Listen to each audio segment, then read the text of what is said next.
여러분 안녕하십니까. 전주시 완산구 선거방송 토론위원회가 주관하는 제21대 국회의원 선거 전주시 갑 선거구 후보자 토론회입니다. 저는 진행을 맡은 전북대 정치외교학과의 안문석입니다. 먼저 오늘 토론은 공직선거법 제82조의 2에 의한 토론회 중계방송임을 알려드리겠습니다. 오늘 전주시 갑 선거구 후보들의 정책과 비전을 확인하면서 어떤 후보가 가장 적합한 후보인지 판단할 수 있는 좋은 기회가 됐으면 좋겠습니다. 지금 이 자리에는 전주시 완산구 선거방송 토론위원회 위원들이 자리를 함께하고 있습니다.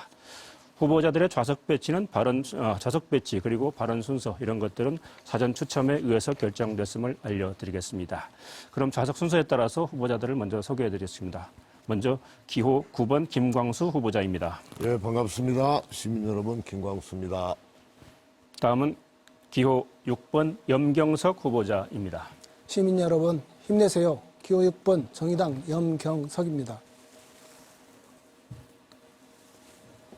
그 다음은 기호 1번 김윤덕 후보자입니다. 안녕하세요. 전주시민 여러분. 기호 1번 김윤덕입니다. 토론에 앞서서 토론 방식을 설명드리겠습니다. 오늘 토론회는 각 후보자의 기조연설을 시작으로 해서 공약 발표와 공통질문, 후보자 자유 주도 토론, 개별 질문 이런 형식으로 진행이 되겠습니다. 후보자 주도 자유 토론은 주도권을 갖는 후보자가 상대 후보자에게 질문하는 형식인데요.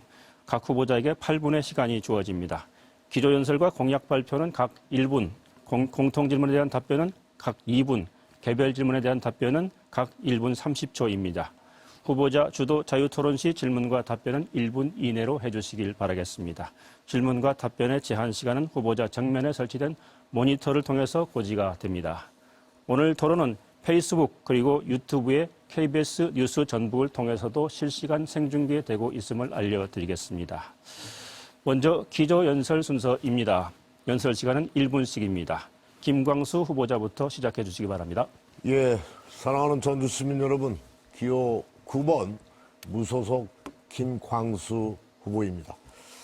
코로나 때문에 많이 어렵습니다. 민생 경제가 너무 힘듭니다. 저는 민생 정치, 생활 정치의 산 증인입니다. 저는 하늘이 두 쪽 나도 민생이 최우선으로 생각하고 활동해 왔습니다. 저는 선거운동 기간에도 서울을 두세 번씩 오가면서 국회 코로나 대책특위 간사와 예결특위 간사를 맡아서 코로나의 빠른 안정과 그다음에 민생 대책 예산 11조 7천억 규모를 주도적으로 확보해냈습니다. 자신의 이익이 아닌 일할 사람이 필요한 시점이라고 생각합니다. 고 노무현 대통령께서 이런 말씀하셨습니다. 당 하지 마십시오. 일은 사람이 합니다. 이제 전북에 일할 사람이 필요합니다. 감사합니다. 네, 다음에는 염경석 후보자 기조연설 해주시기 바랍니다. 네, 사랑하는 전주 시민 여러분, 요즘 코로나19 때문에 얼마나 불안하십니까? 또 이 불안 때문에 사회활동이 제약이 따르면서 우리 소상공인들 그리고 우리 먹거리 생산하는 농민들이 어려움을 겪고 있습니다. 또한 기업이 위기에 처하면서 휴업과 해고라는 어려움을 우리 노동자들이 당하고 있습니다. 어려운 환경입니다. 그러나 우리가 힘을 합쳐서 지혜를 모은다면 이 위기 반드시 극복할 수 있습니다. 우리가 IMF 위안위기를 겪은 지 이제 23년이 됐습니다.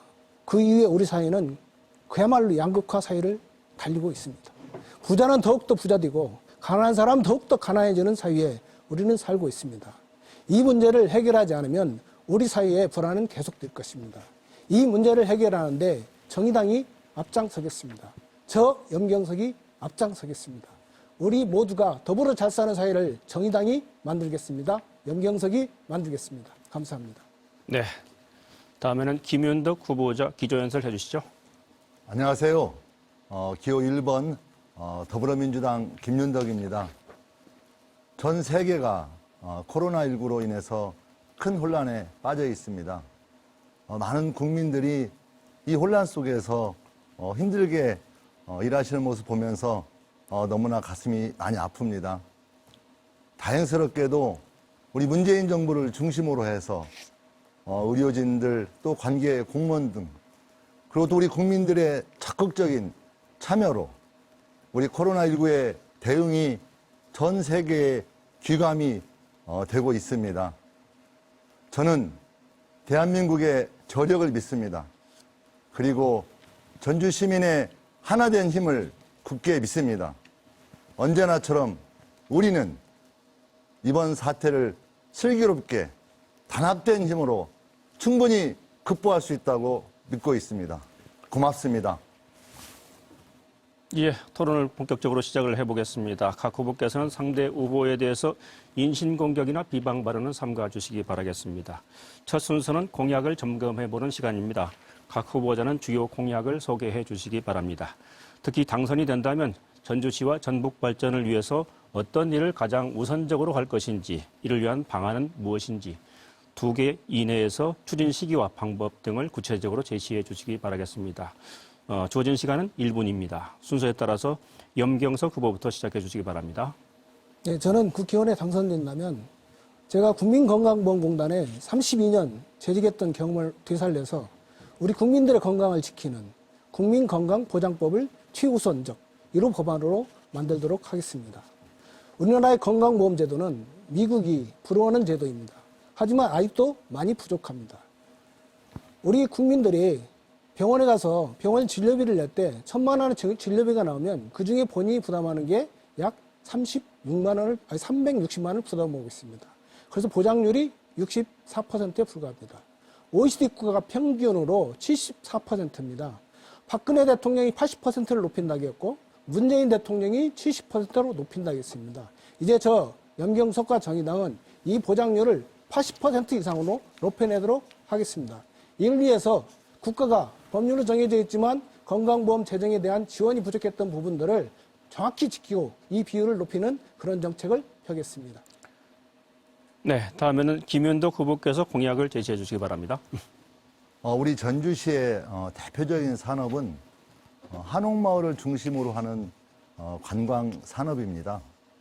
한옥마을의 관광 산업이 이제 어느 정도 한계점에 다다라 있고 또 우리가 그토록 소망하는 체류형 관광지로 더 성장하는데 상당히 많은 어려움을 겪고 있는 게 현실이라고 생각을 합니다. 저는 전주 한옥마을이 조선문화역사단지와 같은 내용들을 더 추가적으로 발전시켜 내므로써 한옥마을의 내실을 더 굳게 다지는 그런 한쪽 측면이 또 존재하고 있다고 생각하고 있고요. 또 한 측면은 이제 투트랙으로 단순히 한옥마을에만 집중할 게 아니라 한옥마을과 더불어서 아중호수를 관광 단지로 개발해 내므로써 전주의 관광 산업을 한옥마을과 또 다른 아중호수와 함께 투트랙으로 예. 발전시켜 낼 생각입니다. 예, 알겠습니다. 다음에는 김광수 후보께서 공약을 발표해 주시기 바랍니다. 저는 투표를 가져왔습니다. 간단하게 설명드리겠습니다. 첫 번째, 제 이름이 김광수인데 금융도시 한번 만들어 보겠습니다. 제가 20대 때 정말 열정적으로 추진해 왔지만 무산된 제3 금융중심지 반드시 만들어내겠습니다. 그것을 위해서는 지금 기금운용본부를 중심으로 한 기금운용형과 아울러서 시카고형 어떤 상품, 전라북도에 잘할 수 있는 것이 농생명 식품산업이기 때문에 그런 상품 거래소를 한번 만들어 보겠다 이런 공약하고요. 두 번째는 이제 뭐니 해도 관광입니다. 그런데 관광 부분들이 정말 스쳐가는 관광지가 아니고 머무르는 관광지 어떻게 만들어낼 것인가에 고민의 초점이 있습니다. 세 번째는 신산업 도시로서 수소 탄소 도시를 어떻게 만들 것인가. 어차피 가장 중요한 것은 쓸만한 일자리를 만들어내는 것이라고 생각합니다. 열심히 잘 추진할 수 있도록 하겠습니다. 예, 감사합니다.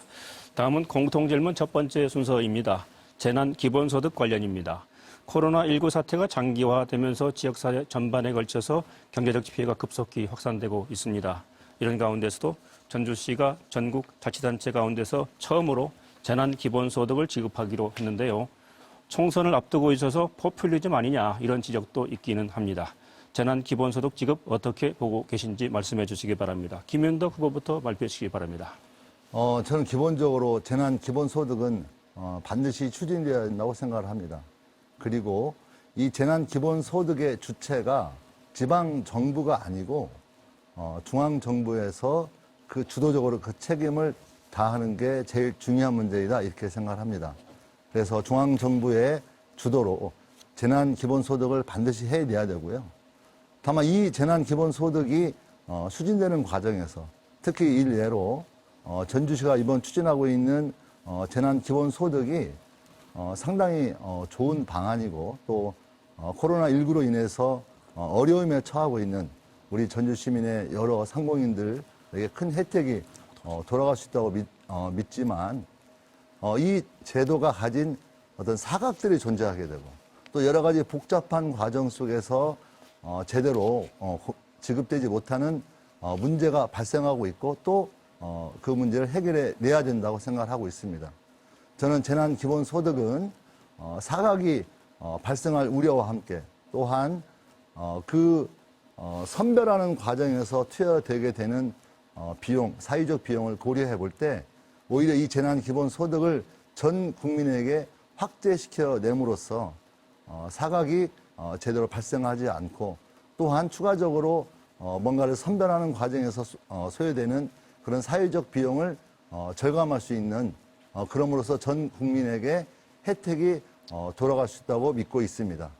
다만 좀 더 그 혜택이 필요하지 않은 경제적으로 부유한 그런 층에 대해서는 별도의 대책을 통해서 내년이라든가 내후년 이후에 세금을 징수하는 과정에서 효과적으로 대응해낸다면 재난기본소득 문제와 관련된 문제점은 충분히 줄이면서 제대로 할 수 있다고 생각하고 있습니다.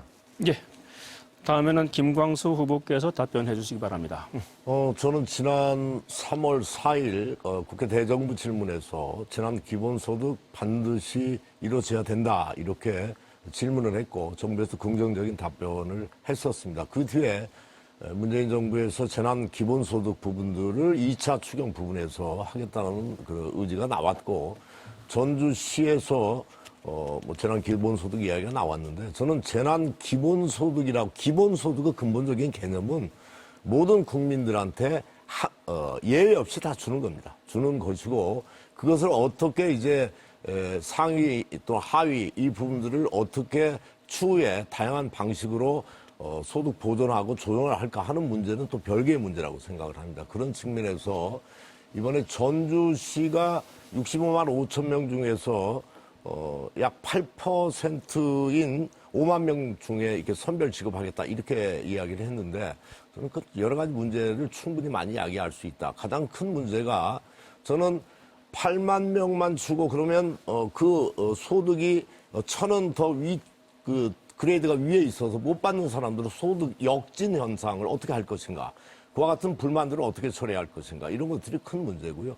그래서 지난번에 국회에서 아동수당을 줄 때도 상위 10%를 제외하고 줬었는데 그런 문제가 발생했고 또 하나는 상위 10%를 선별하는 행정비용의 문제가 대단히 큰 문제였고 오히려 10%에게 들어가는 돈보다도 행정비용이 더 과다하게 발생하는 문제가 생겼거든요. 그래서 그런 여러 가지 측면에서 봤을 때 기본소득이라는 개념으로 전 국민에게 지급하는 것들이 원래 맞고 그 후에 여러 가지 자산소득이나 또는 다양한 소득을 어떻게 추계해서 추후에 형평성에 맞게 조정을 할 수 있는 방법들을 어떻게 할 것인가 이런 부분들을 추후에 강구해야 된다 이렇게 생각을 합니다. 저는 원칙적으로 동의를 합니다. 예, 알겠습니다. 다음에는 염경석 후보께서 재난기본소득 어떻게 보시는지 답변해 주시기 바랍니다. 네, 유사일에 우리 국민들이 겪는 큰 위기입니다. 이 위기는 그 개인이 해결할 수 없고요. 지하철에 국가가 지원을 해서만이 이 위기를 극복할 수 있다고 생각합니다. 저는 기본적으로 이 현재 규모에 대해서 반대합니다. 일단 규모를 더 키워야 된다 이런 주장을 하는 거고요. 국가도 191조 이 정도 규모를 키워서 GDP 한 10% 정도는 재난 구호기금으로 쓸 수 있도록 예산이 확보가 돼야 되고 지자체도 이렇게 지금처럼 찔끔찔끔 이 생색내기 식이 아니고 규모를 키워서 실질적으로 우리 주민들에게 도움이 되는 그런 지원이 되어야 한다고 봅니다. 우리 전주시가 추진하고 있는 이 재난기본소득입니다.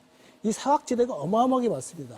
지금 보면 지역보험료 기준으로 47,260원, 이하인 분만 신청하도록 돼 있거든요.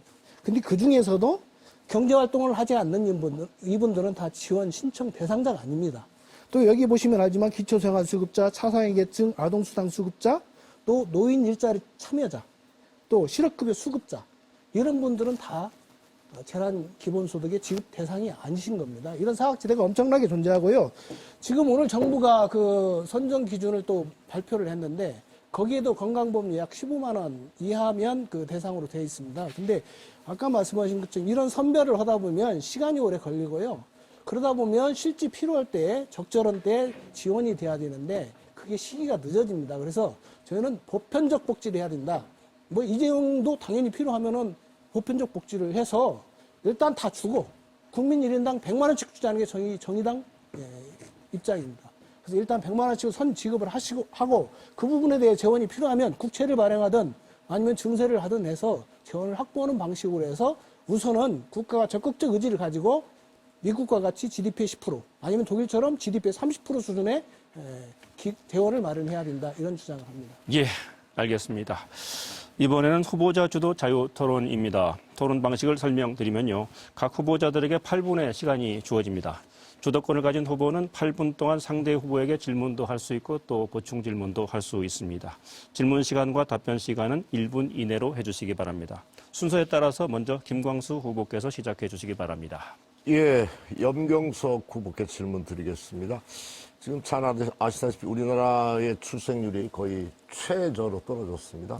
역대 정권에서 국가적인 전망이 걸린 중요한 문제다라고 말은 그렇게 하지만 문재인 정부도 똑같습니다. 그래서 대통령 산하에 직속으로 두고 있는데 실제로 문재인 정부에서 작년에 0.92명 역대 최저로 떨어져서 이제 0.9명대가 무너질 처지에 있습니다. 그래서 출생과 관련해서 가장 큰 문제가 뭐냐, 아이 낳기 어려운 가장 큰 이유가 뭐냐 이렇게 물어보니까 가장 큰 것이 보육의 문제다. 아이 키우기가 어렵다. 이 이야기를 하거든요. 그래서 저는 이 문제를 해결하기 위해서는 완전한 어떤 보육의 국가 책임제가 실현돼야 되고 또 청년들에 대한 어떤 기본소득제가 반드시 실현돼야 된다. 이것이 가장 중요한 관건이다. 저는 이렇게 생각을 하는 사람입니다. 그래서 그 일환으로 저는 심각한 저출생 문제 해결하기 위해서 어떤 헝가리식의 저출생 모델을 한번 공약으로 내봤어요. 그게 뭐냐면 결혼을 하면 일단 5천만 원을 국가가 대출을 해줍니다. 장기 최저리로. 그리고 아이를 하나 낳게 되면 일정한 이자를 면제해주고 아이를 2명, 3명 정도 나오면 완전히 국가가 대여해준 돈을 탕감해준 이런 정책들을 한번 내봤습니다. 이게 지금 헝가리에서 결혼율이 급증하고 있는 그런 사례의 하나이거든요. 염 후보께서 저출생 극복을 위한 공약을 제가 못 본 것 같은데 무슨 공약이 있는지 간단하게 답변해 주시기 바랍니다. 저는 당연히 국가가 보육의 문제에서 책임을 져야 되고요. 아까 말씀하신 것처럼 국가 보육 책임제 아니면 보육 사회 책임제. 그래서 개인이 그 보육을 책임지는 게 아니라 사회 내지 국가가 그 보육을 함께하는 이런 공동체적 성격을 가져갈 때만이 이 저출산의 문제가 해결될 거고요. 그렇게 했을 때 우리 사회가 지속 가능한 사회로 이렇게 성장해 갈 거라고 봅니다. 아주 좋은 제안을 말씀하셨는데 어쨌든 빚을 먼저 빌려준다는 방식보다 제가 생각하는 것은 일단 아이가 출생하면 보통 우리 지자체에서도 지금 뭐 300만 원, 뭐 100만 원 이렇게 지급하지 않습니까? 저는 그런 일회성이 아니고 이 영아 같은 경우는 이 0세에서 1세까지 가는데 돈이 많이 들어갑니다. 그때는 월 100만 원 정도씩을 지급을 해서 그 부모에게 부담이 안 가도록 하고 지금 네, 우리 사회에서 아동수당 하고 있는 말씀을 하시는 것 아동수당은 같은데요. 지금 10만 원씩 지급하고 있는데 그 금액은 좀 더 대폭으로 상향을 시켜서 아동을 가진 부부들이 큰 부담 없이 육아를 할 수 있도록 국가가 원래 복지제도를 제가 확대해야 아동수당법을 한다고 국회에서 만들 때 30만 원 지급 네, 그 정도는 법안을 했어야 돼. 지금 냈었어요. 10만 원이니까요. 그런데 이제 그렇게 조정이 됐다는 말씀 드리고 다음은 제가 김인덕 후보께 질문하겠습니다. 그 지난번 토론회에서 우리 염 후보께서 지적한 내용에 이어서 계속 이야기를 좀 해보겠습니다. 이 골프가 사회적으로 물의를 많이 일으켜왔어요. 대표적인 것이 2006년에 노무현 정부 시절에 이해찬 총리가 3.1절 날 골프를 쳤고 그것 때문에 총리를 사직을 했었던 유명한 사건이 있었습니다. 그 외에도 아마 정치인들의 골프 사건들은 끊임없이 회자됐던 일들이었던 것 같은데 지난번 토론회에서 우리 김윤덕 후보께서 뭐라고 말씀을 하셨냐면 한번 제가 도표 갖고 와봤습니다. 총리가 내려오는 것을 몰랐다. 그러니까 24일 날 골프 사건이 생겼고 23일 날 도당위원장으로 임명을 받으셨는데 총리가 내려오는 것을 몰랐다. 그렇게 답변을 하셨어요. 지난 토론회에서. 그래서 제가 자료를 한번 또 찾아봤더니 김윤덕 후보께서 2018년 3월 8일 기자회견에서 뭐라고 하셨냐면 당일 총리께서 군산 현장에 방문한다는 것을 미리 연락받아서 알고 있었지만 미리 선약된 것이어서 어쩔 수 없었다. 이렇게 또 말씀하셨어요. 어떤 것들이 진실인지 그 좀 답변을 해 주셔야 될 것 같고요. 이게 만약에 이게 허위사실이 될 수도 있기 때문에 정확히 좀 답변을 부탁드리고 저는 안희정계의 골프를 챙기는 것이 선출직 공직자로서 그다음 민주당의 어떤 민생과 계획을 외치는 민주당 후보로서 이게 좀 적합한지 저는 대단히 의문스럽습니다. 제가 아까 이해찬 총리의 사퇴 말씀을 드렸는데 스스로 이거 사퇴해야 되는 거 아닌지 그런 생각이 들고요. 지난번에 드리니까 뭐라고 우리 김 후보께서 답변을 하셨냐면 골프나 치고 다니는 그런 사람으로 매도하는 건 좋지 않다. 또 이렇게 답변하셨더라고요. 저는 그렇게 생각하지 않습니다. 이거 심각한 문제거든요. 만천여 명이 길거리로 내몰려서 군산이 쑥대밭이 되어 있는 이런 상황 속에서 도당위원장이 주관해야 될, 행사를 주관해야 될 도당위원장이 골프를 치러 갔다는 건 말이 안 되는 거거든요. 답변해 보시기 바랍니다. 예.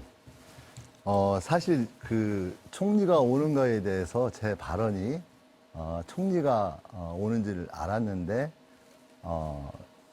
그렇게 했다. 이거에 대해서 정말 죄송합니다 하니까 좀 오래전 일이어서 우리 김광수 후보님께서 하신 말씀을 제가 잘 수용을 해야 될 것 같아요. 그래서 일단 골프 아니 회동이 우선 총리가 내려오는 것을 몰랐다고 하셨고 또 그 전에 답변은 예. 알고 있었는데 참석을 못했다. 이렇게 이 사실관계가 다르기 때문에 그건 좀 예. 정확히 해주셔야 될 거예요. 뭐가 맞습니까? 예, 총리가 오는 걸 알고 있었고 또 정확히 인지했다라고 하는 거에 대해서 제가 언론에 그렇게 말을 했다고 하니까 정말 죄송하다고 생각을 드려야 될 것 같아요. 그래서 지금 언론에서 발표한 내용에 대해서 정확히 잘 기억이 안 납니다. 다만 그러니까 아니 이게 이렇습니다. 예. 이 사실과 다른 것들을 자꾸 만들어내려고 변명하려고 하면 기억이 안 나게 돼 있어요. 예. 그러니까 예. 총리가 내려온 것을 몰랐다고 말씀하셨고 그 전 기자회견에서는 알았는데 선약이어서 어쩔 수 없었다 이렇게 답변을 하셨으니까 예. 정확히 사실관계를 좀 말씀해 주셔야 될 것 같고 그리고 그러니까 답변 저는 시간이 없을 것 같아서 간단하게 한 가지만 더 물어보겠습니다. 이런 후보를 걸러내지 못하는 민주당의 공천도 저는 도민들께 사과해야 된다 이런 생각을 가지고 있는 사람이고요. 한 가지만 더 답변을 해 주시기 바랍니다. 그날 저녁 식사에 답변 시간 다음에 질문하시고 350 이번 건 지금 답변은 어떻게 이렇게 나올 것 같은데요. 저 시간 50초 드릴게요. 남았는데요. 간단하게 말씀드리고 350만 원 결제했는데 그날 단체장 출마 예정자들도 함께 하셨어요. 이 결제 누가 하셨는지 그리고 그날 뭐 여러분들이 출연해서 했다 이렇게 하셨는데 결제 내역 공개할 용의가 있으신지 그거 답변해 주시기 바랍니다.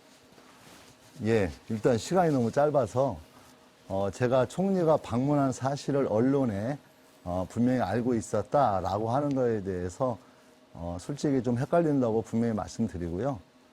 그날 행사는 사전에 잡혀있던 행사입니다. 그리고 저는 그 전날 도당위원장으로 임명을 받았다는 연락을 받았고 그 다음 월요일 날 출근해서 업무를 보는 것으로 실무자와 대화를 끝마친 상태였기 때문에 예.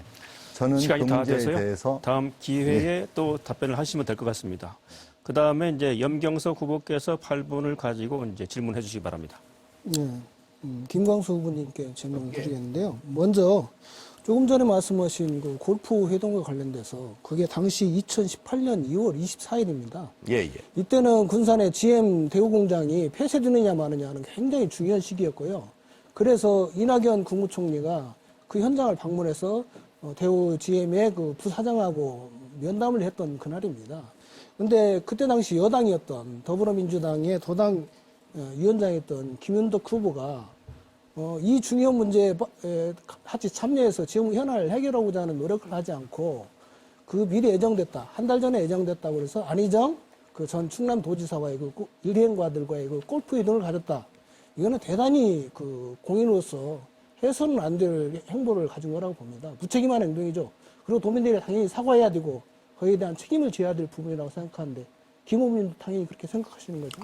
예, 당연하죠. 아까 말씀드린 대로 공인으로서 전혀 적절한 모습이 아니고요. 네, 알겠습니다. 특별 개파의 챙기기 형태로 이렇게 도당위원장이 더군다나 그 당시에 함께했던 전국 시사를 함께했던 사람들이 지방선거의 입후보자들이었단 말이에요. 당시 그 대단히 언론에 부적절한 보도가 사례를 함께했다. 그리고 이게 돈과 관련해서는 정치자금법의 위반 소지가 있기 때문에 저는 영수증 내역 도민들에게 명명백백하게 공개해야 된다 이렇게 생각을 하고 네, 있습니다. 저도 뭐 영수증 내역 부분에 대해서는 언론에 보도된 내용은 뭐 그 자리에서 격추를 해서 이렇게 냈기 때문에 공직선거법상 아무 문제가 없다고 이렇게 해명을 했었는데 그 부분에 대해서는 좀 더 명확하게 밝혀질 필요가 있다고 보고요. 또 한 가지 질문을 드리자면 최근에 우리 지역에 있는 그 환경단체입니다. 2020 새만금 해수유통이라는 도민행동이 있습니다. 거기하고 우리 총선 후보들하고 정책 협약식이 있었어요. 근데 그때 당시에 더불어민주당의 그 10명의 후보가 있는데 유일하게 군산의 신영대 후보만이 해수유통에 찬성하는 입장을 냈고요. 물론 그 자리에 참석하지는 않았습니다. 그럼 나머지 9분들은 다 찬성한다는데 동의하지 않았거든요. 그래서 이 부분에 대해서 우리 김광수 후보는 당시 참여 안 하셨지만 찬성하신 거죠? 저는 기본적으로 새만금 해수유통을 해야 된다라고 하는 이야기를 계속 해왔고 그것이 환경 철학적으로서는 근본이다라고 생각을 합니다. 동진강 만경강이 바다로 빠지는 곳을 막아놓고 이 깨끗해지기를 수질이 좋아지기를 바랄 수는 없는 거거든요. 네, 현재 수질이 6급수 내지 5급수입니다. 거의 이건 시궁창 수준이에요. 그래서 제가 공업용수로도 못 쓰고 농업용수로도 못 씁니다. 그래서 제가 도의 의장할 때도 이 문제는 제기를 했지만 본격적으로 들고 나오지 못했던 것은 완공 축사, 현업 축사나 이런 비점 오염원들을 어떻게 국가 예산을 받아서 조금 환경의 수질 개선을 마련할까라고 하는 이런 측면에서 조금 미뤘던 부분들은 있습니다만 근본적으로 해수유통에 대지 않으면 안 되는 문제라고 근데 생각합니다. 어쨌든 새만금 사업이 이제 30년 됐습니다만은 그 30년 시작할 무렵부터 어쨌든 방조대 공사도 있지만 이 수질 개선을 위해서 많은 돈을 투자를 했거든요. 전주 같은 경우 다 그 하수처리 종말 처리장으로 이렇게 다 빼는 방법이나 이런 걸 통해서 물론 전주천과 삼천천이 굉장히 맑아졌습니다. 그런데 그런 돈들이 대략 4조 원 이상이 투여가 됐는데 여전히 지금 수질이 6급수, 5급수 예, 그렇죠. 수질이라는 거죠. 이건 수질 관리를 이미 실패한 거다. 이건 정부가 인정해야 될 부분이고요. 그렇다면은 그 대안을 위해서 일단 해수를 유통해놓고 다음 담수를 어떻게 그 물을 공업용수라든가 생활용수를 어떻게 마련할 거야가 대안을 마련하는 게 중요하다고 생각하는데 여당인 더불어민주당이 그런 무책임한 행동을 이렇게 하는 것 자체는 이 여당으로서 책임이 제대로 된 행동을 하는 거 아니다. 동감합니다. 그렇게 비판할 수밖에 없다고 봅니다. 그리고 우리 김광수 후보에게 여쭤보겠습니다. 제가 전번에 우리 김윤덕 후보에게 의정활동 관련해서 많은 법안을 이렇게 우리 김광수 후보께서 김윤덕 후보보다 한 3배 많은 법안을 발의를 했다고 이렇게 하셨어요. 그래서 제가 보니까 이 두 분의 의정활동을 봤습니다. 그래서 우리 김광수 후보님 현재는 이제 20대 국회의원으로 활동하고 계시고 김윤덕 후보는 19대 때 국회의원을 하셨어요. 근데 우리 김광수 후보님의 의정활동을 보니까 아까 법안 아까 263건, 163건 그 정도 이렇게 발의를 하셨고요. 그 중에 본인이 이제 대표 발의하신 걸 보니까 8건이 있더라고요.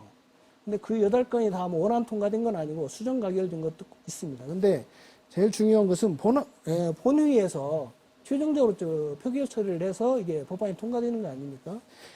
그런데 8개 법안 중에서 본회의 표결에 그 법안이 통과되는데 그날의 회의를 우리 김광수 후보께서 참석을 하는 걸로 되어 있어요.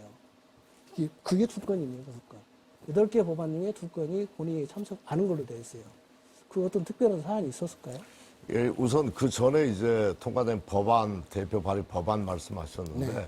되게 이제 좀 좋은 법안들을 내게 되면 그 법안과 비슷하게 해서 다른 국회의원들이 따라오는 법안들이 많습니다. 그래서 되게 이렇게 통합을 하게 되고, 그래서 대안이 나오게 되고, 이러다 보니까 대표 혼자만 발의해서 통과된 법안들이 좀 숫자가 줄어드는 부분들이 많이 있다. 이 말씀을 먼저 드리고, 저는 중요하게 이제 2030 청년들의 지역 인재 의무채용법이라든지 또 청년들의 건강보험 의무 네, 그 검진법 부분 아마 저번에 통회 때 말씀하셨고요. 역할을 했는데요. 지금 이게 2개 법안이 법안 내용이 뭐였었냐면요. 장애인연금법 일부 개정 법률안 김광수 의원 등 11인이 그 의원 발의를 예, 예. 하셨고요. 또 중소기업 제품 구매 촉진 및 판로 지원에 관한 법률 일부 개정 법률안 김광수 의원 등 11인분이 이것도 의원 발의를 하셨어요. 근데 그날 본회의 때가 이게 2018년 11월 23일이고 18년 2월 20일인데 다 우리 김광수 의원이 불참을 하셨어요. 아유, 할 본인이 말이 대표 없습니다. 발의를 해놓고 예. 다른 의원들의 동의를 받아서 발의를 했는데 예. 그 법안이 정작 본회의에 통과되는 날 본회의에 참여를 안 해서 표결을 안 했다는 것은 이거는 굉장히 도의적으로 문제가 있는 거 아닙니까? 근데 이제 이하무 후보님도 만약에 국회에 진출하시면은 겪을 일이시겠는데. 그래서 무슨 특별한 이유가 있어서 안 하셨는가 아니, 저는 여쭤보는 기억은 거예요. 못 합니다. 그 긴급하게. 그때 이제 당에 무슨 뭐가 있을 수도 있고 이런 것들이 긴급하게 돌아가는 경우들이 알겠습니다. 종종 있습니다. 네네네. 그러면 알겠습니다. 그때 표결에 빠지는 경우들이 그날 본회의에 참석을 안 한 것보다도 예. 그 자. 표결에 빠지는 경우들이 종종 네, 있다. 알겠습니다. 이런 그 우리 저는 그 김광수 좀 공세가지만 그런 후보님은 말씀 20대 국회 드리겠습니다. 이렇게 활동을 하셨고 이제 이어서 19대 활동을 하셨던 김윤덕 후보님인데요. 김윤덕 후보님은 대략 한 63건의 의원 발의를 하셨더라고요. 근데 이 중에서 본인이 대표 발의한 게 그것도 8개예요. 딱 두 분이 다 8개 법안인데 그 중에서 그 8개 법안 중에 본회의에서 원안 가결이나 수정 가결이 될 때 표결에 불참한 게 5개예요. 자료가 다 있습니다. 다 뽑아봤습니다. 이렇게. 네. 이 대표 발의를 하신 법안이 본회의에 통과되는 날에 이 불참을 한다는 건 심각한 문제 아닌가요? 예, 문제가 있는 것 같아요. 그래서 저는 문제가 있는 게 아니라 있죠. 네, 문제가 있는 것 있다고 같은 게 아닙니다. 이건. 솔직히 시인하겠고요. 네. 다만 이제 의회 활동을 하면서 여러 가지 민원이라든가 또 그런 업무에 시달리게 됩니다. 그래서 그런 좀 세심하고 또 정확하게 근데 그게- 처리하지 못한 것에 대해서는 잘못했다고 시인해야 지금 될 것 같아요. 본인이 다른 예. 의원들 동의받아 대표 8분이 발의한 다 법안인데 지났습니다. 네. 이번에는 이제 김윤덕 후보께서 8분 가지고 다른 후보께 질문을 드리면 되겠습니다. 아까 그 질문한 내용에 대해서 그 좀 약간 해명을 좀 필요로 할 것 같은데 예, 그래도 질문 됩니다. 예. 일단 제가 그런 골프 사건에 휘말리게 된 거에 대해서는 전에도 말씀드렸지만 사과를 드리는 게 맞을 것 같아요. 그래서 다시 한번 이 자리를 빌어서 사과드리겠다는 말씀 드리고요. 토요일 날 골프 약속이 잡혀 있었고 그 전날 오후 3시 넘어서 도당 위원장으로 선임되었다는 연락을 받았고 월요일 날 아침에 출근해서 업무를 시작하는 것으로 업무보고를 받는 것으로 그게 예정이 되어 있으면서 사실 전에 잡혀있던 골프 일정을 실행한 건 분명한 사실이고요. 또 이제 뭐 안희정계가 모였다 이렇게 막 굉장히 그 좀 안 좋게 말씀하시는데 안희정 후보 가까운 분들이 다수 포함되어 있는 게 맞습니다, 사실. 그리고 또 그중에 일부 지방자치단체장으로 출마하신 분들이 외지에서 손님이 오시니까 저녁 식사 자리에 잠깐 인사를 하고 간 것 또한 사실입니다. 그래서 그런 거에 대해서 혹시 오해가 있을 수 있는 행동이다라고 말씀하신다면 제가 할 말이 없을 것 같아요. 그런 점에서도 문제가 있었다는 걸 시인하고요. 다만 안희정계 또 안희정계가 뭉쳐서 마치 공천에 뭔가 심각한 개입을 할 것 같은 그런 좀 과한 비판은 좀 수용하기 어렵다 이렇게 말씀을 드리겠습니다. 그리고 앞으로도 좀 특히 이제 골프라는 게 우리 서민들에게 상당히 인식이 안 좋은 측면이 있기 때문에 상당히 조심해서 또 주의해서 해야 된다 이렇게 생각하는 것 또한 깊이 생각을 하도록 그렇게 하겠습니다. 일단 그 문제에 대해서 약간의 해명을 하고요. 제가 이제 질문을 좀 드리고 싶은데요. 우리 김광수 후보님께 질문을 드리겠습니다. 예. 아까 이제 150건 정도 발의하셨고, 저는 63건을 발의했고, 상당히 차이가 많이 이렇게 나는데요. 또 통과된 것도 8건 통과된 걸로 또 사실 똑같습니다. 근데 현재 우리 김광수 후보님께서 150개 그 중에서 46건 중에 8건이 통과된 거고, 나머지는 현재 소관 상임위에 접수된 상태이거나 심사 중입니다. 그렇게 생각해 볼 때 현재 선거가 끝나고 선거가 끝난 후에 이제 심사를 해야 되는데, 과연 어느 정도 마지막 2019년도에 거의 몰아서 많은 부분 법안을 상정하셨고, 또 임기 선거가 끝난 후에 국회를 열어서 마무리해야 되는 회기 중에 진행을 해야 되는데, 그 점에 대해서 어떻게 생각하시는지 답변해 주시죠. 몰아서 법안 발의한 건 아니고요. 저는 1호 법안인 지역인재 의무채용법을 비롯해서 꾸준히 매년 일정 정도 숫자의 법안들을 쭉 발의해왔다, 이 말씀 드리고, 단지 이제 지난번 마지막 국회에서 3월 국회에서 제가 발의한 5건의 법안들이 이제 통과되고, 통과율이 좀 아마 더 높을 겁니다. 지금 통과된 것 합치면. 그리고 이제 아마 총선이 끝나면 5월 30일까지가 이제 20대 임기이기 때문에 꼭 통과돼야 될 법안들 조금 열심히 해서 통과시킬 수 있도록 그렇게 하겠다는 다짐 말씀드리고요. 그러니까 현재까지 선거 전까지 46건이 논의가 되어서 8건이 통과되었고요.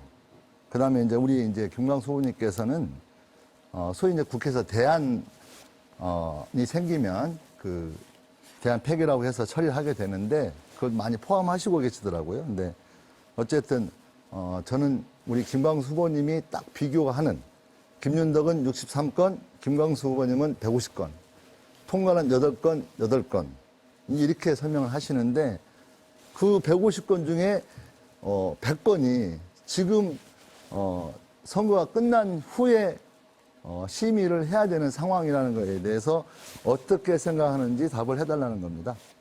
20대 국회가 제 역할을 못한 것이 사실이죠. 그 가장 큰 이유는 작년 한 해 동안 거의 자유한국당이 지금 미래통합당인데 밖으로 나가서 국회를 오지 않았습니다, 아예. 그래서 많은 법안들이 좀 쌓이고 상임위에서 논의조차도 안 된 취하국회가 된 것은 어쨌든 20대 국회의원을 한 사람으로서 국민 여러분께 죄송스럽다는 말씀을 좀 드릴 수밖에 없는 것이고요. 네. 어쨌든 이제 5월 30일까지가 임기이기 때문에 아까 저 8건은 대표 발의한 것이 8건 통과했다 이 말이고, 대안 통과된 것이나 병합 심사돼서 함께 통과된 건 훨씬 많죠. 그렇지만 어쨌든 간에 통과가 좀 많이 될 수 있도록, 그것도 뭐 숫자 문제가 아니고 의미 있는 법안들이 많이 통과될 수 있도록 적극적으로 노력을 하겠다. 바로 그겁니다.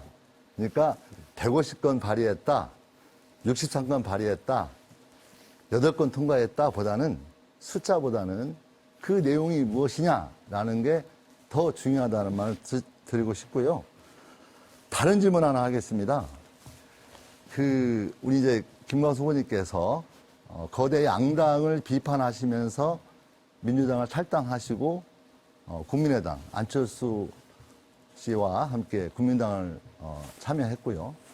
또 국민당이 또 문제가 있다, 안철수 후보가 문제가 있다 해서 분당해서 민주평화당에 참여를 했고, 민주평화당 활동하시다가 다시 다른 야당과 합당을 해서 민생당을 만들었습니다. 민생당에 참여했는데 다시 민생당에서 호남 개혁 세력이 문제가 있다 해서 탈당해서 무소속으로 나오셨는데, 그 당을 계속해서 탈당하시고 그렇게 활동해서 무소속으로 결국 단신으로 남으셨는데, 다시 한번 우리 김광수 후보께서 생각하시는 정당 활동은 어떤 의미인지에 대해서 대답해 주시면 좋겠습니다. 그 전에 아까 그 법안 발의 문제는 좀 간단히 다시 한번 말씀드리면. 일단 이 문제부터 답을 하시죠. 예, 그럼 간단히 말씀드리고요. 제 법안 중에 2030 청년들의 건강검진법이라든지 또는 지역인재 의무채용법, 이런 중요한 법안 때문에 제가 이제 국회에서 입법 정책 개발 최우수원으로 선정됐다. 그 말씀으로 대체하고요. 방금 말씀하신 탈당 문제는 제가 저는 거꾸로 우리 김윤덕 후보께서는 탈당 안 하셨습니까? 탈당하셨죠? 기억이 없으신가요? 저한테 요구를 질문할 게 아니고요. 공직 후보자 제 질문에 하시면서 답을 해야 탈당을 됩니다. 하셨는데 마찬가지입니다. 우리 그 공직 후보자 때문에 탈당했다는 것은 당보다도 공직에서 다음 선거에 스펙을 쌓기 위해서 경제통상진흥원장으로 가면서 탈당하셨어요.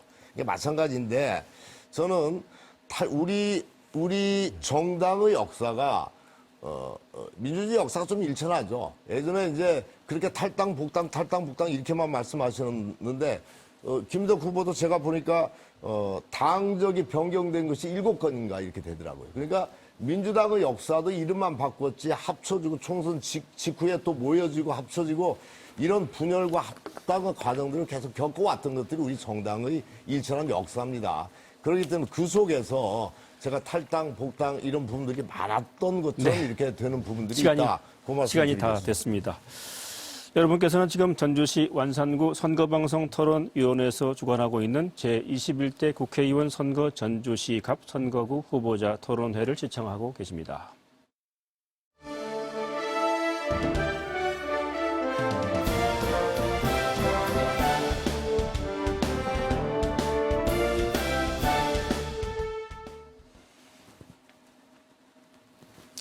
다음은 후보자들에게 개별 질문을 드리는 시간입니다. 먼저 염경석 후보께 질문을 드려보도록 하겠습니다.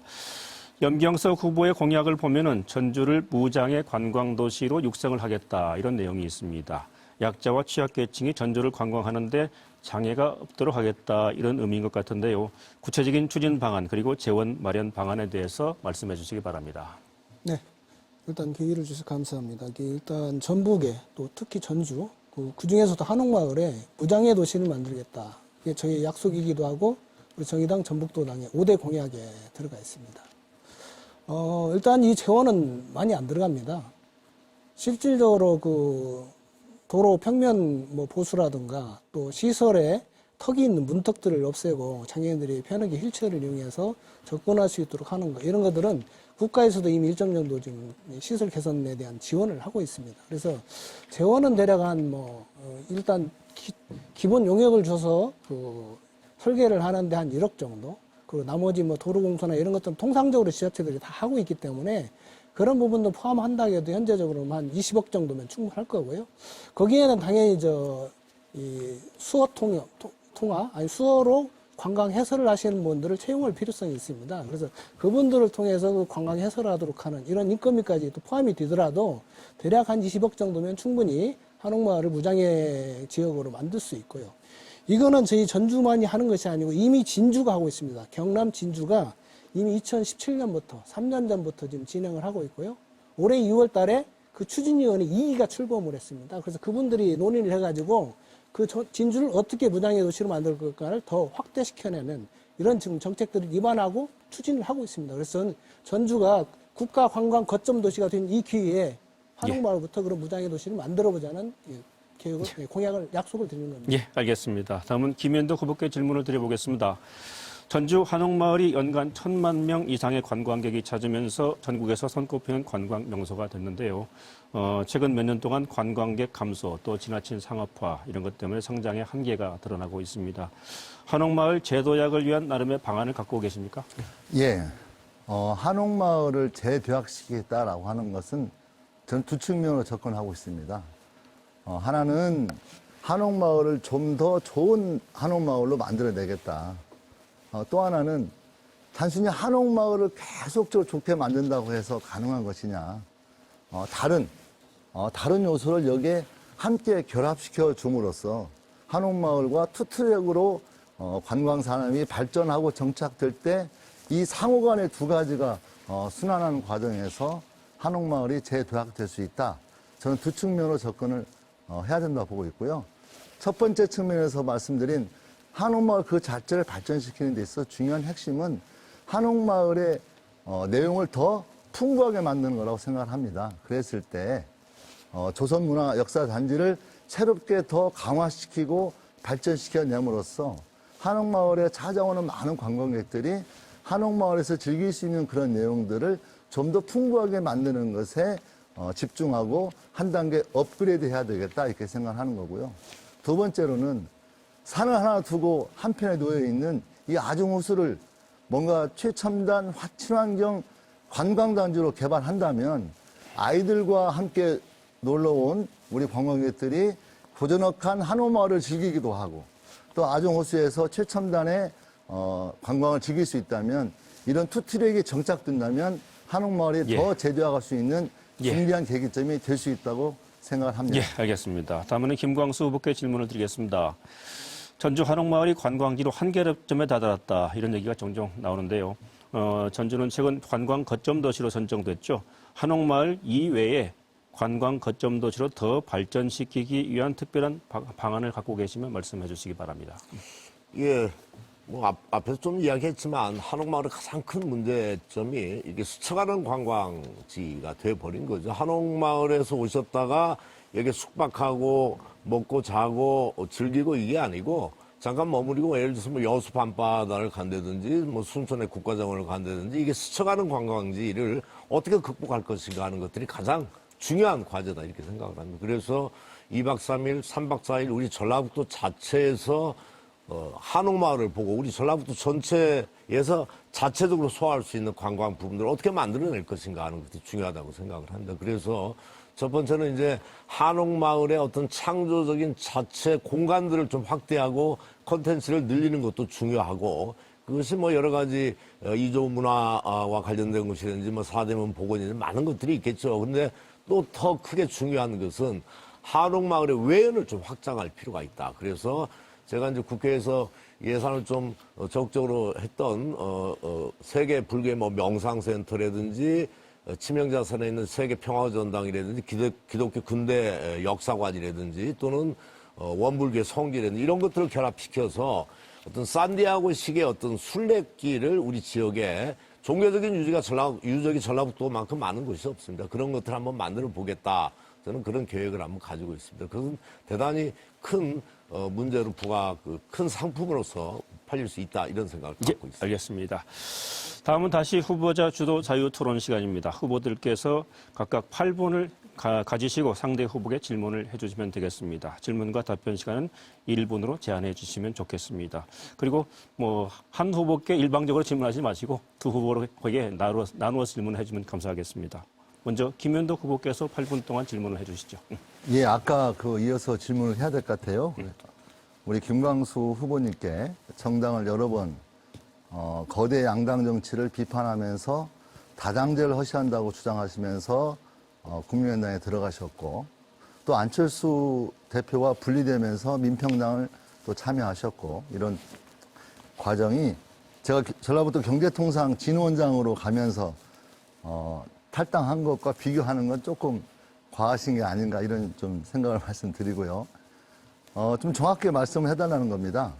과연 우리 김광수 후보께서는 거대 양당 체제의 민주당과 다른 당을 비판하시고 다당제를 하셨고 또 그 다당제를 주장하시면서 국민당과 민평당과 민생당으로 하셨다가 결국 4+1이라고 하는 저번에 다당제 체제에서의 전라북도 예산도 굉장히 그 성과로 많이 홍보도 하시고 그랬거든요.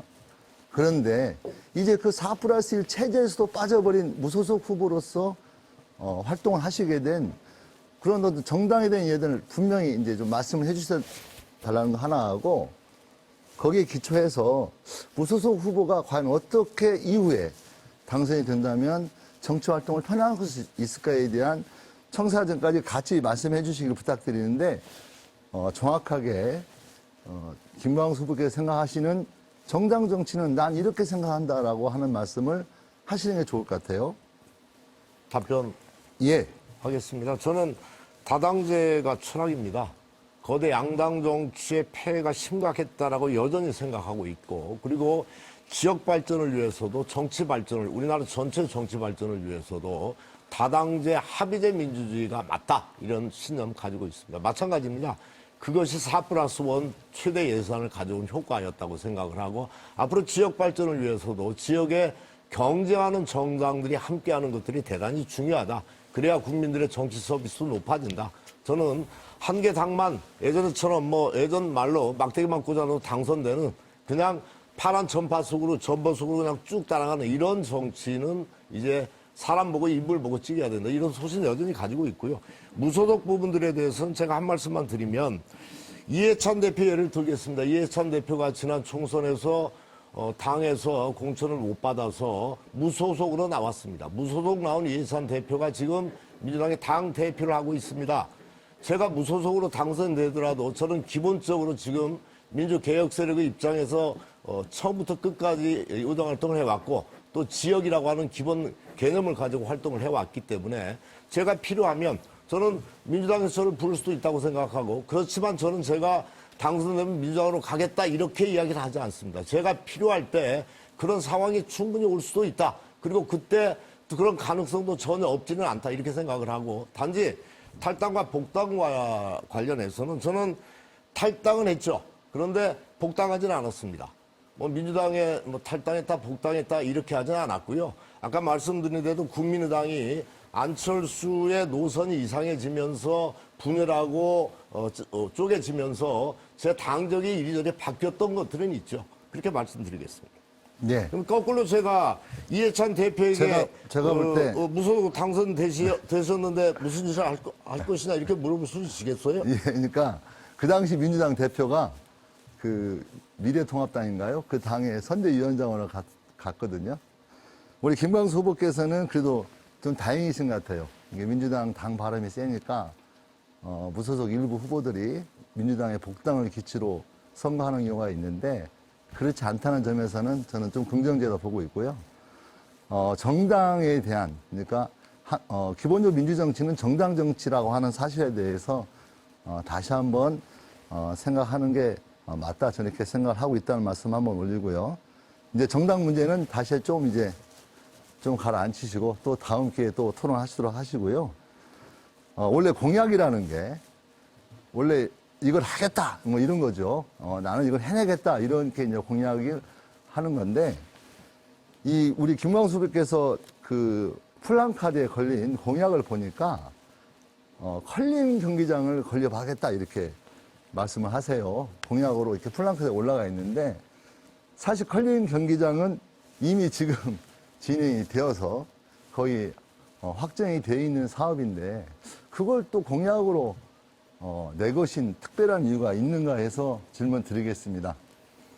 답변하겠습니다. 컬링 경기장은 제가 이번에 예결위에서 정말 제 예산 1순위로 넣었습니다. 왜 그걸 넣었냐면 사실은 전주가 컬링의 본고장입니다. 전주구에 컬링부가 있고 본고장임에도 불구하고 의성에 지난번에 뭐 영미해서 국가적으로 유명하고 인기를 얻었던 이 컬링이 의성에 국제규격의 경기장 하나 지으면서 의성으로 가버렸어요. 그래서 저는 중요하게 컬링협회 회장이 마침 익산 분이시고 그래서 김재용 전 의원이십니다. 그래서 그분하고 상의해서 컬링 경기장 하나 지읍시다. 그래서 올해 예산 5억 설계비죠. 설계비 예산 넣었어요. 그래서 그 부분들을 반드시 제가 국회 들어가면 완성하겠다. 뭐 그런 의미로 공약 들어간 거고요. 컬링 경기장은 어쨌든 간에 제가 올해 예산에 정말 어렵게 이 4+1 체제에서 확보해냈다. 이런 말씀을 드리겠습니다. 예, 그러니까 컬링 경기장 문제는 제가 언론 기사를 보니까 우리 박주현 의원님 또 정운찬 의원님 또 우리 김광수 후보님 해서 컬링 경기장 건립을 했다고 하는 어떤 기사를 봤습니다. 그리고 이미 컬링 경기장은 사실상 투용자 심사를 통과했기 때문에 확정되었다고 보여지는데 우리 김광수 후보님 공약에 들어있어서 질문을 한 거고요. 아까 그 공약 이어서 공약 질문입니다. 1만 개 일자리 10조 원 예상이라는 말씀 하셨는데 그 1만 개 일자리를 좀 더 구체적으로 추산해서 설명해 줄 수 있으면 그 1만 개 일자리와 10조 원 효과에 대해서 설명을 해 주시길 부탁드리겠습니다. 가장 중요한 게 저는 쓸만한 일자리라고 생각을 하는데 우리 지역의 청년들이 지역을 떠나지 않고 지역에 머무를 수 있는 가장 중요한 게 일자리 문제였고 그래서 제가 국회에 들어가서 가장 먼저 했던 것이 혁신도시에 있는 공공기관이나 공기업의 지역의 인재를 의무적으로 30% 채용하라라고 하는 법부터 제가 1호 법안으로 만들어냈거든요. 그래서 저는 가장 중요한 것이 전북에 돌아오는 사람들이 찾아오는 것으로 만드는 핵심은 쓸만한 일자리다. 이렇게 생각을 하고 그 쓸만한 일자리의 핵심은 저는 첫 번째는 금융에서 꼽았습니다. 그래서 아까 제가 시카고형 상품 거래소 그 말씀을 드렸는데 그게 이제 우리 전라북도가 농식품 산업, 생명산업의 어떤 수도잖아요. 근데 농식품 산업만 해도 세계 시장이 내년에 약 7.2조 달러. 일자리 1만 개 일자리가 어떻게 그러니까 1만 개가 그 이야기를 되는지 하고 있는 겁니다. 구체적인 7.2조 추가해달라는 달러인데 거예요. 그것이 약 우리나라 예산의 한 20배에 가까운 한 9천조가 넘어가는 겁니다. 그래서 그런 부분, 시카고의 어떤 선물 거래소라든지 또 지금 기금운용본부의 연금도 이제 예. 폭발적으로 늘어나고 있지 않습니까? 예. 그래서 금융도시 이야기를 하는 예, 거죠. 알겠습니다. 그 뒤에 이제 나머지 부분들을 또 설명을 드리겠습니다. 예, 바로 뭐 김광수 후보께 8분 드리겠습니다. 바로 하시죠. 예, 바로 또 제가 해야 되나요? 예.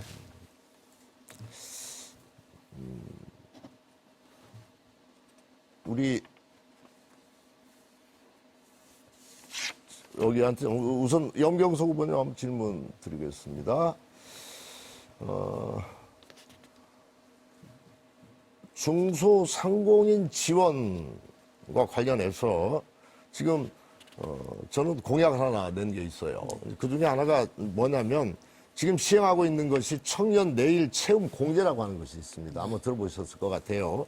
그게 이제 취업에 성공한 청년이 2년 동안에 300만 원을 적립하면 기업이 400만 원을 더해주고 국가가 900만 원을 합쳐서 600만 원을 지급하는 그런 제도입니다. 굉장히 좋은 제도죠.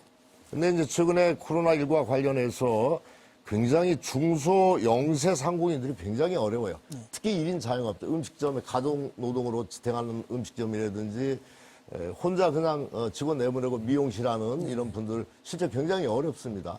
지금 코로나19도 사실은 감염병도 빈부격차가 있는 게 현실이에요. 그분들 어떻게 잠시 멈춤이나 사회적 거리두기를 할 수 없는 분들입니다. 사실은 굉장히 어려운 분들인데 이분들에 대해서 저는 중소상공인 내일 체험 공제 이것 한번 해보려고 생각을 해요. 그러니까 이분들이 2년 동안 300만 원을 어렵게 적립을 하면 정부가 700만 원을 해서 1000만 원을 적금을 부어준다. 뭐 이런 공약을 하나 내놓았는데 우리 염 후보께서 이런 중소 영세 상공인들에 대한 어떤 공약이 있는지 간단하게 소개를 해주시기 바랍니다.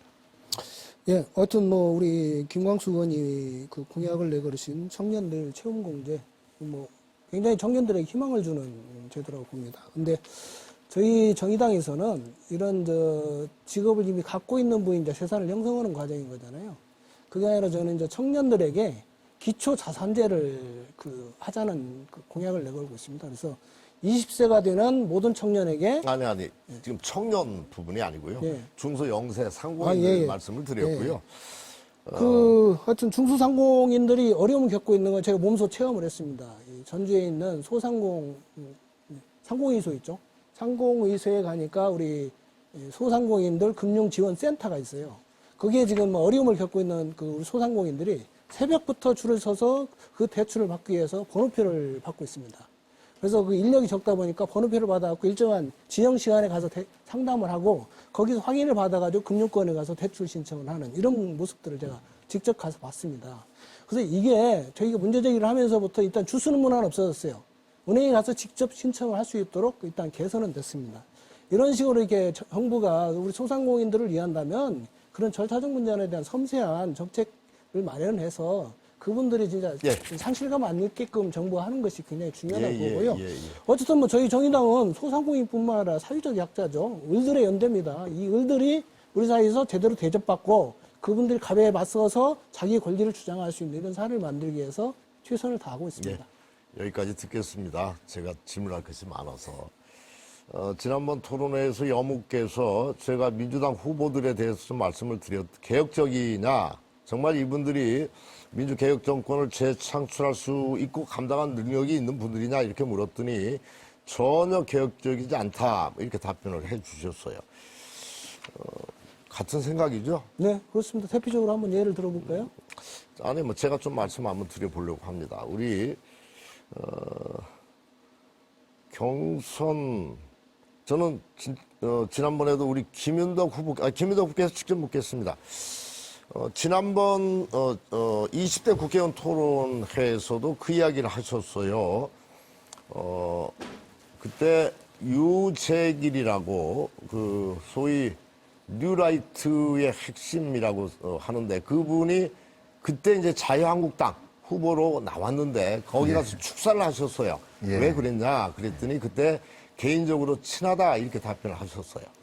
그리고 이제 안희정 골프 모임 아까 이야기했는데 그래도 지난번 토론에서 우리 김 후보께서 뭐라고 하셨냐면 20년 알고 지낸 개인적으로 친한 사이라 그랬다. 그렇게 또 말씀하셨어요. 그래서 우리 김 후보께서는 어떤 가치나 지향이나 이런 것들이 중요한 것이 아니고 정치적 어떤 개인적인 친소 관계가 정치적인 판단의 최우선 기준이고 가치인지 그거 좀 답변을 해주셔야 될 것 같아요. 만약에 그렇다라고 하면 김진태 의원이나 예를 들어서 태극기부대 정광훈 목사가 개인적으로 친하면 태극기부대 광화문 집회 가서 찬조연설 하셔야 되겠네요. 나 이게 지금 말이 안 되는 소리 같아서 거기에 대한 정확한 답변들 개인적인 가치나 지향이 중요하지 이런 정치적인 친소관계가 중요하지 않다고 생각하는데 계속 개인적으로 친해서 그랬다. 한 가지 더 하겠습니다. 최교육감이 돼야 된다고 사회 시장하셨죠. 전직 도의원에서. 최교육감이 돼야 된다고 생각했던 이분이 교육감이 꼭 돼야 된다고 생각했던 뭐 개인적인 가치가 있을 텐데 제가 또 그렇게 물어보시면 최규호 교육감하고 개인적으로 친해서 그랬다 이렇게 답변하실 것 같아서 계속 묻겠습니다. 개인적으로 친한 것이 그것이 정치적 판단의 최우선 기준이고 가치인지 그거 답변해 주십시오. 예, 그건 아니에요. 그러니까 저희 아니라고 하시는데 계속 그런 행보를 해오셨잖아요. 국회에서 이제 현재 의원 활동을 하다 보면 출판기념회에 이제 가게 되지요. 아마 우리 김광수 후보님도 그랬을 거라고 저는 보는데요. 저쪽 소위 당시에 새누리당 의원 출판기념회에 가기도 합니다. 저는. 그리고 민주당 의원은 말할 것이 없고요. 대부분이 그랬을 때 타당 후보 또 타 어떤 그 후보들을 행사에 가게 될 때는 뭐 정치적 지향이 같아서 가겠습니까? 그건 개인적 친분이 아무래도 작용을 많이 하기 때문에 개인적 친분을 이 중요하게 이제 가게 되죠. 행사에 참여하니까 하는 것이니까. 안희정 지사 관련해서는 저는 분명히 이렇게 생각합니다.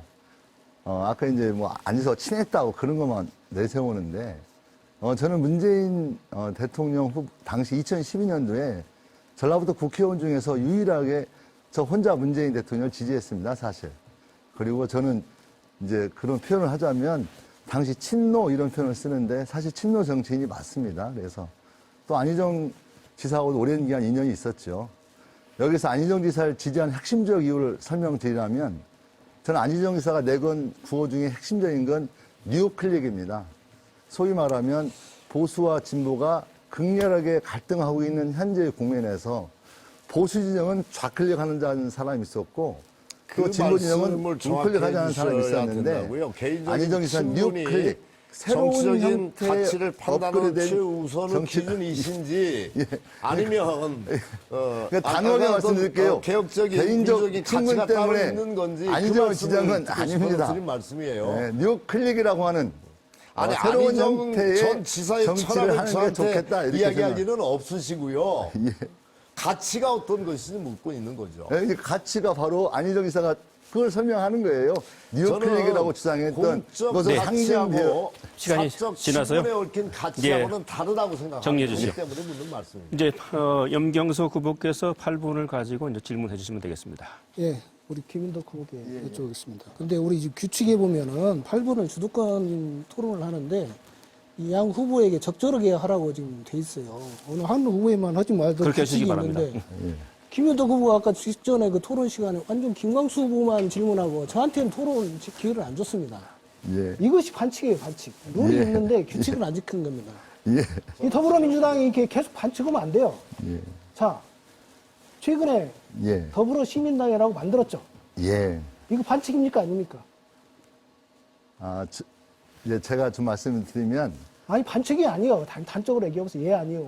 근데 정치 행위를 반칙이죠. 반칙이 아니냐 이렇게 아니, 인본법적으로 자, 질문하시면 너미 하면 로맨스고 내가 하면은 아니 내가 하면 로맨스고 너미 하면 뭐 불륜입니까? 이제 그건 궁여지책이라는 똑같이 하고 말이 있어요, 더불어민주당이. 있으니까요. 자, 저는 미래한국당을 궁여지책이다, 만들으니까 그게 잘못됐다. 의원 꺼주기는 불법이다 하면서 고발을 했습니다. 고발을 한 정당이 지금 더불어시민당이라는 위성정당을 만들어가지고 그 공천에 개입을 했어요.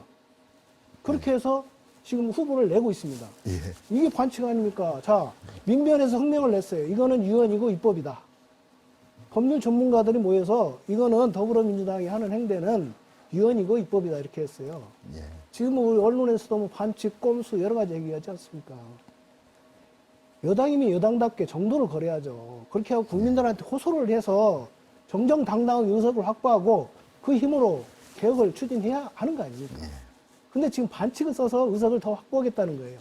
심지어는 문재인 대통령이 탄핵될지 모르니까 국회 의석을 더 확보해야 된다. 그건 좀 과하신 문재인 대통령이 말씀입니다. 왜 탄핵돼야 합니까? 예, 맞습니다. 문재인 대통령 탄핵된다면 우리 정의당 의원부터 나서서 막을 겁니다. 예. 이유가 안 되는 거죠, 그거는. 예. 자, 제가 좀 설명을 좀 드릴까요? 아니요, 제가 여쭤보겠습니다. 예. 자, 아까 그 유재길이라는 인물이 나왔는데요. 제가 도표를 하나 준비했거든요. 이거 참 얘기하기가 좀 거국스럽긴 하지만 꼭 짚고는 나갈 것 같습니다. 왜냐하면 공직 후보이기 때문에 자신이 어떤 철학을 갖고 있는지를 분명하게 우리 국민들이 밝히고 그에 대한 선택을 받아야 된다고 봅니다. 자, 이 도표에 보면은 이 김영환이라는 인물이 나옵니다. 김영환. 우리 운동권에서는 이른바 뉴라이트의 대표적인 인물로 이제 되고 있고요. 이분이 주장하는 것은 북한에 대해서 민주화를 주장합니다. 북한 민주화론 이렇게 명명을 하고 있습니다. 근데 이분하고는 우리 김인덕 그분은 어떤 관계신가요? 과거에 운동하던 시절에 함께 운동한 시절이 있었습니다. 네. 아, 같은 그렇죠. 정파에 같은 속해서 활동을 했다는 그렇죠. 거죠. 단체에 예. 속해서. 예. 근데 우리 김윤덕 후보는 지금 시민행동 21의 대표라고 공약 자료집에도 좀 연결되어 예, 있죠. 맞습니다. 경력에. 예. 그럼 시민행동 21은 뉴라이트입니까 아닙니까? 이게 뉴라이트하고 결별을 하고 새로운 형태의 시민운동을 해야 되겠다고 해서 시민운동 21이라는 단체를 창립하게 된 겁니다. 네, 그렇습니다. 그렇게 계속 표현을 해 오셨어요. 네, 김영환 씨랑 근데 결별한 아까 거죠. 그 지적된 언론에 예. 중국에서 이렇게 체포된 분들을 보면은 예. 유재길이라는 분하고 강신삼이라는 분이 있어요. 네. 알죠? 다 아시는 분이죠. 예, 다 아는 예. 사람입니다. 그분들이 과거에 아까 얘기한 시민행동 21의 회원이셨어요. 예, 예. 그리고 아까 그 말씀하고 다르잖아요. 이미 아. 시민행동 21은 뉴라이트와 결별을 하고 예. 새로운 단체를 만들었다. 예. 이렇게 얘기를 하셨는데 예. 이분들이 이미 시민행동 21의 회원으로서 네. 중국에서 북한 민주화 운동을 하다가 공안에게 체포가 된 거예요. 예. 제가 설명을 좀 그럼 뭐가 드리면요. 좀 이상하지 않습니까? 이렇게 되는 거죠. 소위 말하면 과거의 학생운동과 제야운동을 했던 사람들이 운동하는 과정에서 김영환 씨가 북한 민주화 운동을 주창하게 된 거죠. 그 주창하는 거에 대해서 제가 그걸 반대를 했고 반대하는 과정에서 이제 깨지게 된 거죠. 근데 이분들하고는 깨졌고. 어쨌든 회원 관계시죠. 아니, 회원이시고 대표셨단 말이에요. 아니, 깨졌고. 근데 저와 김영환, 저를 중심으로 하는 사람이 있었고, 김영환 씨가 있었는데, 밑에서 활동하시는 분들은 상당히 혼란이 많았습니다. 그래서, 이리로 가야 될지 저리로 가야 될지 그냥 혼란스러운 상태에서, 제가 시민센터라는 조직을 만들고, 또 당시 전에 민주당 국회의원 하셨던 이광철 이런 분들하고 시민행동을 만들면서 일을 하는 과정에서 저는 그분들은 혼란스러운 과정에서 회원으로 참여를 했다가 이미 결국 나중에 예, 탈퇴를 하신 김 거죠. 후보님이 과거 대표를 했던 시민행동 21에 예. 그 회원들이 북한에서 예. 북한 민주화 활동을 하다가 중국 공안에 체포가 된 거예요. 예, 예, 그래서 맞습니다. 이게 여전히 유라이트 활동을 시민행동 21이 계속 해왔던 거 아닌가 이런 예, 의혹을 제기를 하는 거고요. 아니 저는 이게 답변을 제가 하고 아니요, 제가 주도권을 갖고 있으니까 제가 좀 예. 하시고 나중에 제가 기회가 낙인을 있으면 찍는 방식으로 아니요. 비판을 안 했으면 아니 좋겠어요. 낙인 아닙니다. 이거 예, 예. 그런 식으로 이렇게 예. 파악하게 예. 본인이 갖고 있는 그 대북관 통일관이 어떤 건지 좀 여쭤볼 거예요. 예, 그럼 자, 문재인 대통령이 예. 최근에 남북의 그 3차 정상회담까지 하면서 네. 평화 번영을 얘기하셨어요. 예. 거기에 대해서 김윤덕 후보는 어떤 생각이세요? 적극 지지합니다. 그렇습니까? 예. 근데 과거에 김윤덕 후보는 사실은 네. 남침까지 예. 북한이 중심이 돼서 남한을 공격해서 통일을 시켜야 된다 이런 주장을 해온 적 없습니까? 없습니다. 학생운동 때 그 주장 안 했어요? 안 했습니다. 김영환 씨가 그 주장을 하면서 같이 하셨잖아요, 김영환 문제가 씨가. 촉발된 거죠. 김영환 씨하고 같이 하신 거잖아요. 이게 같이 할 때는. 같이 하는 활동 과정에서 김영환 씨가 그런 주장을 하고 심지어는 전쟁할 수도 있는 게 아니냐, 통일을 위해서라면 그런 주장을 하면서 그게 도화선이 되면서 갈등이 시작된 그래서 거죠. 김영환 씨 결별을 했어요. 그렇죠. 그러면 예. 이 부분은 나중에 한번 확인을 해보겠습니다. 예. 어쨌든 이게 굉장히 중요한 문제입니다. 예, 예. 특히나 우리 남북 갈등을 겪고 있는, 또 특히나 우리 문재인 대통령께서는 어쨌든 남북 평화 기조를 유지하면서 공동 번영을 좀 하겠다 이런 정책 기조를 가지고 있는데 그 당에 속해 있는 후보기 때문에 예. 그 정부의 정책 기조하고 맞는지 예, 굉장히 예. 중요한 문제라고 네, 보기 네. 때문에 질문을 드린 거고요. 이제 기회를 우리 김광수 후보님께도 드리겠습니다. 규칙은 지켜야 하니까요. 자, 최근에 N번방 그 성범죄 예, 사건이 예. 있었죠. 성착취죠. 그렇죠. 아동 청소년을 이용을 해가지고 돈을 버는 행위를 한 예. 겁니다, 어른들이. 예, 예. 아주 파렴치한 행동입니다. 이거 처벌해달라고 국회에 입법청원을 했어요. 예, 예. 이게 1호 법안이 됐습니다. 예. 그 최근에 우리 김광수 후보님은 이 법 20대 국회에 처리해야 된다. 예. 입장 성명했습니다. 발표하셨죠. 예. 예. 원포인트 국회라도 하자 네. 했습니다. 우리 심상정 대표께서도 자, 단 하루 이 선거운동은 멈추더라도 현직 20대 국회의원들 모여서 본회의를 해가지고 이 법안을 만들자 이런 주장을 하셨어요. 저는 20대 국회 열면 앞장서서 하려가겠습니다. 그건 해야 될 당연히 일입니다. 이게 국회의원들이 해야 될 일이고 예. 특히 여당이 앞장서서 해야 될 일입니다. 근데 여당이 지금도 방기하고 있어요. 이인영 원내대표가 하겠다고 약속을 해놓고 자 본회의를 열어야 법이 통과될 거 아닙니까? 그래야 처벌을 하잖아요. 이용자들을 처벌할 수 있는데 지금처럼 이렇게 미온적거리면 이용자들을 어떻게 처벌합니까? 국회의원의 본연에 해야 될 일을 하고 그 다음에 선거를 하든지 말든지 해야 되는데 본연의 일을 지금 전적으로 방기한 상태에서 동의하고요. 선거를 하고 예. 있는 거거든요. 미국이나 이런 그래서 정치 혐오가 자꾸 생기는 거예요. 예, 미국이나 이런 선진국도 굉장히 강력한 처벌법이 있습니다. 그리고 법적으로 굉장히 강화하고 그렇죠. 세심하게 다듬어야 된다고 생각합니다. 시간이 없기 때문에 그 문재인 정부의 비정규직 정규직화 몇 점 주시겠습니까? 높지 않습니다. 예, 갈 길이 알겠습니다. 멉니다. 시간이 다 지났습니다. 다음은 공통질문 두 번째 순서입니다. 젠트리피케이션은 낙후된 구도심 지역이 활성화되면서 기존의 저소득층 원주민이 나가게 되고 대신에 중산층 이상의 계층이 유입되는 현상을 말하지요. 둥지 내몰림 현상이라고도 합니다. 전주시 갑 지역도 젠트리피케이션을 완화하기 위한 대책 마련이 필요할 텐데요. 지역 특성을 고려한 대책은 무엇인지 또 건물주 등 주민들의 참여는 어떻게 이끌어낼 수 있다고 보시는지 답변해 주시기 바랍니다. 김광수 후보께서 먼저 해주시기 바랍니다. 예, 원주민들이 삶의 터전에서 쫓겨나가는 것은 대단히 큰 문제라고 생각을 합니다. 특히 한옥마을 같은 경우가 관광객들이 몰리면서 이제 원주민들이 쫓겨나고 또 한옥마을을 지금의 상황으로 이끌어왔던 예술인들이나 문화예술인들이 갈 곳이 없어지고 그리고 또 임대인들, 상인들이 이제 임대료가 높아가니까 또 여러 가지 음식이 부실화되면서 또 상인 여러 가지 빈 가게가 생기고 심각한 문제가 생깁니다. 어쨌든 가장 큰 문제는 이런 또 그리고 이러다 보니까 이분들이 이제 요게 이제 또 확산이 돼요. 뭐 예를 동문거리나 옆에 지금 서학동의 예술인 마을도 이와 같은 현상이 나오고 심지어 위에 자만 마을까지 이와 같은 것들이 확산되고 있는 상황으로 되어 있습니다. 저는 근본적으로 이 문제는 어떤 뭐 상생협의회를 구성하거나 뭐 협약하거나 뭐 이렇게 해가지고는 강제성이나 법적 구속력이 없지 않습니까? 그래서 초창기에 이제 한옥마을이 활성화된 단계 초기에 전주시가 좀 정확히 지구단위 계획이나 이런 것들을 통해서 엄격한 좀 잣대를 들여대고 이 문제를 처음부터 좀 규제 부분들을 정확히 해 갔어야 된다고 생각을 하는데 그런 부분들이 조금 너무 문제가 있었다 이렇게 생각을 하지만 지금이라도 이제 다양한 행정적인 후속 조치를 통해서 그 문제를 좀 풀어가야 된다. 협약으로는 안 된다 이렇게 생각을 하고 또 한 가지는 이제 법적인 문제인데요. 국회도 이번에 그 상가 임대차 보호법이나 이런 것들을 많이 조금 강화하긴 했습니다만 여전히 갈 길이 멉니다. 저는 백년가계 특별법 이야기를 해왔지만 어쨌든 간에 적어도 상인들이 쫓겨나지 않고 거기에서 장사할 수 있는 권리를 어떻게 보장해 줄까? 이것은 대단히 중요한 문제라고 생각하기 때문에 21대 국회가 열리면 지금 상가 임대차 보호법이나 이런 것도 훨씬 좀 강화할 필요가 있지 않겠는가 이렇게 생각을 합니다. 예, 알겠습니다. 다음에는 염경석 후보께서 답변해 주시기 바랍니다.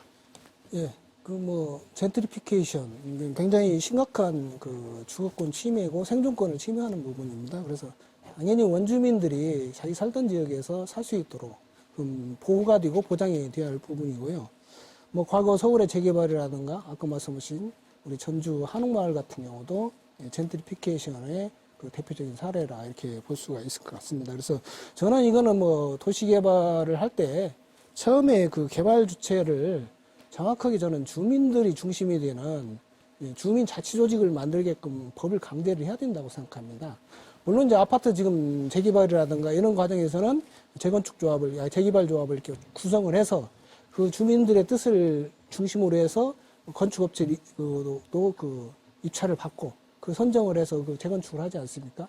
이런 방식으로 그 구도심 같은 경우도 도시 재생을 할 때 거기 살고 있는 주민들이 자치 조직을 만들어서 그분들이 자주적으로 결정할 수 있도록 법을 보호를 해줘야 되고요.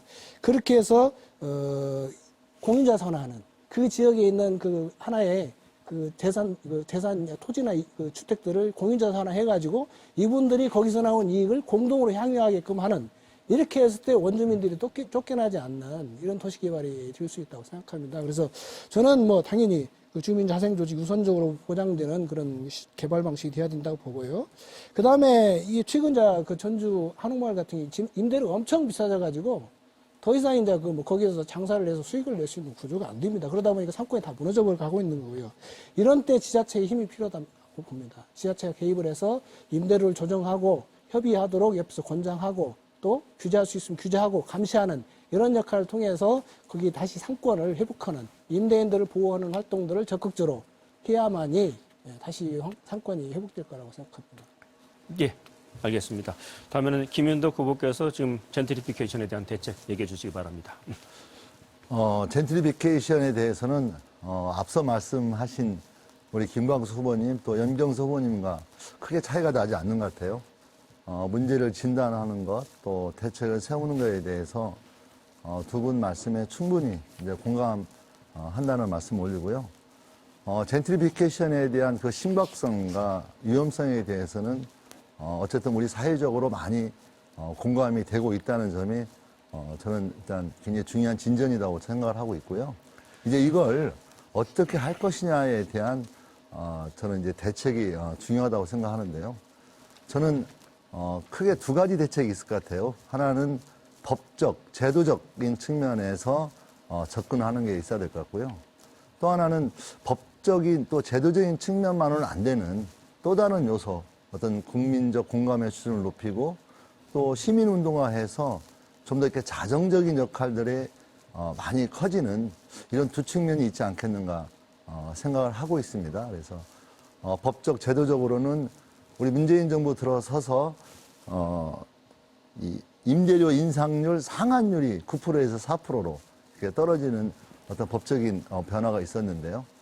그런 것과 같은 법적인 측면에서의 변화, 또 리모델링을 하거나 또 여러 가지 임대료를 둘러싼 문제가 있을 때 정부 차원에서 이번엔 지원을 해냄으로써 임대료를 둘러싼 좀 뭔가 합의가 될 수 있는 여지들을 충족시킬 수 있는 그런 법안들이 좀 나와야 되게 생각하고 있고요. 좀 시민운동화해서 이번 한옥마을에서 임대료 낮추기 운동을 했지 않습니까? 그리고 상당히 성과가 있었는데요. 이런 국민적 운동과 더불어서 어떤 전문가라든가 법률가 이런 지원까지 잘 균형을 이룬다면 법적 또 시민운동적 어떤 접근을 통해서 해결될 수 있다고 생각합니다. 다음은 세 번째 공통 질문입니다. 오랫동안 줄다리기 중인 현안이죠. 전주, 완주 행정구역 통합 문제인데요. 지난 1997년, 2009년 그리고 2013년에 세 번이나 시도됐는데 모두 무산됐습니다. 찬반이 엇갈리고 있지만은 통합에 대한 불씨도 여전히 살아있다고 할 수 있겠습니다. 전주, 완주 통합에 대한 생각, 또 양쪽이 모두 발전할 수 있는 방안 말씀해 주시기 바랍니다. 염경석 후보부터 답변해 주시기 바랍니다. 네. 일단은 전주 완주 통합에 우리 전주 시민들은 당연히 찬성을 하고 계시고요. 많은 분들이. 그다음에 완주군 군민들께서는 반대를 아주 심하게 하십니다. 그래서 어쨌든 자치단체장이나 관변단체가 중심이 돼서 이 통합을 세 차례 시도했습니다만 다 좌초되고 말았습니다. 그것은 진행 절차가 잘못됐기 때문에 그렇습니다. 이 통합이라는 것은 통합을 해서 시너지 효과가 나야 되고 거기에 통합을 하기 위해서 함께했던 주민들이 서로가 이익이 돼야 됩니다. 근데 어느 일방 강자의 흡수 통합 방식이 되기 때문에 당연히 그게 성사가 안 됐던 거고요. 이 부분에서 절차적으로 당연히 민주성이 회복이 돼야 된다. 그래서 일단 주민들이 자발적으로 이 통합에 대한 논의를 할 수 있도록 협의체들을 만들어 가지고 거기에 통합이 동의가 되면 그러면 어떻게 할 것이냐? 서로 상생할 수 있는 방안들, 다양한 방안들을 서로 제기할 거 아닙니까? 거기에 대한 합의가 되면은 통합을 해야죠. 필요하다고 해서 강자가 약자를 이렇게 억압적으로 해서 흡수하는 방식, 이게 민주주의가 아닌 거죠. 과거 독재 개발 방식에서는 안 된다고 봅니다. 그래서 저는 뭐 그런 주민들의 자발적 의사가 최우선인 민주적 절차에 의한 통합이 돼야 되고, 통합을 됐을 때 가장 농촌 지역에 있는 분들이 우려하는 게 혐오 시설이 들어오는 겁니다. 그리고 그동안 농촌 지역이 가지고 있는 예산권이 상당히 도시적 부담 많습니다. 주민 1인당 그 예산액으로 보면. 그런 부분들이 이제 시가 되면서 그 시위 집중으로 가기 때문에 자신들이 소외되는 문제에 대한 그 불안이 있습니다. 그래서 이런 문제에 대한 그 충분히 대안을 제시하고, 그래, 이렇게 했을 때 서로 도움이 된다.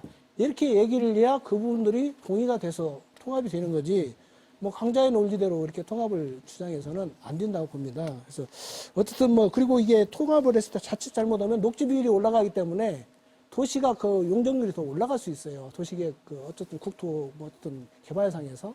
그런 부분에서 오히려 더 도시에 살고 있는 사람들이 예. 좋지 않은 환경이 될 수 있다. 이런 부분을 예. 감안해서 결정했으면 좋겠습니다. 알겠습니다. 다음에는 김현덕 후보께서 답변해 주시기 바랍니다. 예, 뭐 전주 완주 통합 문제에 대해서는 너무나 당연하게 찬성을 하고요. 또 전주 완주 통합이 가져올 시너지 효과가 매우 전주 발전 또 완주 발전에 중요한 역할을 할 것이다라고 하는 것에 대해서는 분명히 생각을 하고 있습니다. 다만 3번이나 걸쳐서 전주 완주 통합의 노력이 있었지만 사실 안 됐거든요. 근데 중요한 것은 이 안 된 이유에 대한 평가를 잘 하는 게 통합을 위해서 그 시작이 아닐까, 저는 그렇게 생각을 하고 있습니다.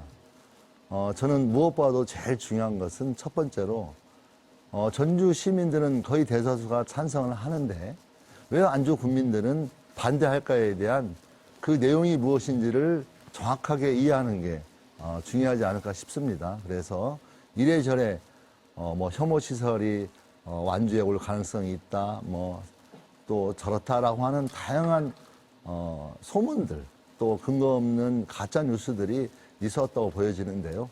저는 첫 번째로 완주 국민이 전주 완주 통합에 관해서 무슨 생각을 하시고 계시고 또 무엇이 문제라고 생각하는 것에 대한 조사 작업을 벌이는 게 제일 첫 번째입니다. 그래서 그 조사를 벌여서 정확하게 어떤 이유로 인해서 반대하고 또 어떤 점을 불안해하고 있는지에 대해서 파악하는 것이 첫 번째이고요. 두 번째로는 전주 완주 통합이라는 당위에 빠져가지고 뭔가 당위적으로 추진하기보다는 일정하게 점진적인 내용을 가지고 추구하는 게 바람직하겠다, 이렇게 생각을 합니다. 그랬을 때 좀 더 나은 방향이 나올 수도 믿고 있고요. 세 번째는 우리 전주시의 대폭적인 양보, 전주시의 대승적 결단의 수준을 더 높이는 것들이 고민돼야 된다, 이렇게 생각을 합니다. 알겠습니다. 다음에는 김광수 후보께서 전주 완주 통합 문제에 대한 답변 부탁드립니다. 저는 너무 정치적인, 인위적인, 또 특별하게 어떤 정치적 목적을 가진 이렇게 시도했던 부분들이 참 큰 문제였다라고 생각을 하는 편이에요. 그래서 3차에 걸친 통합 시도가 무산됐다. 가장 중요한 것은 어떤 양쪽 주민들의 심리적인 정서적인 통합들이 합의들이 먼저 돼야 된다. 그러기 위해서는 양 지방자치단체 간에 여러 가지 행정 서비스를 최소한 공유할 수 있는 부분들을 서로 만들어내고 같은 행정구역 내에서 동일시를 어떻게 만들어내는 과정들이 좀 필요했었다, 뭐 이런 생각이 들고, 그래서 통합에 대한 어떤 공감대가 이루어졌을 때 자연스럽게 통합이 되는 거지, 인위적으로 어떤 자기 정치적인 어떤 발판을 마련하기 위한 통합구호 이렇게 갔던 것들은 좀 큰 문제였다, 이런 지적 먼저 하나 드리고요. 또 더 큰 차원에서 이야기하면 이 행정구역이라고 하는 것이 거의 일제시대 때 대부분 만들어지는 행정구역입니다. 그렇기 때문에 지금 중앙정부, 그다음에 광역시도, 그다음에 기초시, 군구 이렇게 3단계로 되어 있는 행정구역 전체를 조금 국가적인 차원에서 조정을 할 필요가 절실하다. 왜냐하면 초저출산 국가에서 사실은 어떤 보고서에 따르면 군 단위가 소멸될, 앞으로 20년 이내에 군 단위가 소멸될 곳들이 한 20여 곳이, 아니, 50%가 넘게 돼 있어요. 심각한 문제거든요. 그렇기 때문에, 예를 들어서 장안 같은 경우에는 또 서천은 군산 생활권입니다. 무주는 사실은 대전 생활권이에요.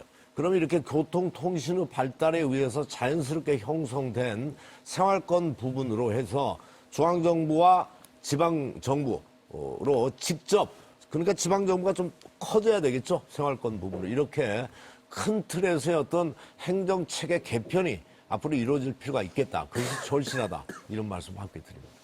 예, 감사합니다. 이제 시간이 다 돼가고 있습니다. 토론을 정리하면서 마무리 발언을 듣도록 하겠습니다. 시간은 1분 드리겠습니다. 순서는 기조연설의 역순으로 김윤덕 후보부터 해주시기 바랍니다. 예, 전주시민 여러분, 요즘 많이 듣는 말이 우리 민주당이 또 우리 후보들이 민주당의 높은 지지율 또 문재인 정부의 높은 지지를 믿고서 너무 방심하거나 또 아니하거나 심지어는 교만한 게 아닌가라고 하는 비판을 자주 접하게 됩니다. 먼저 그런 말을 듣게 활동한 점이 있다는 것에 대해서 다시 한번 죄송하다는 말씀 올리고요. 저는 4년 전 우리 전주 시민께서 저희 민주당과 저에게 때린 회초리를 결코 잊지 않겠습니다.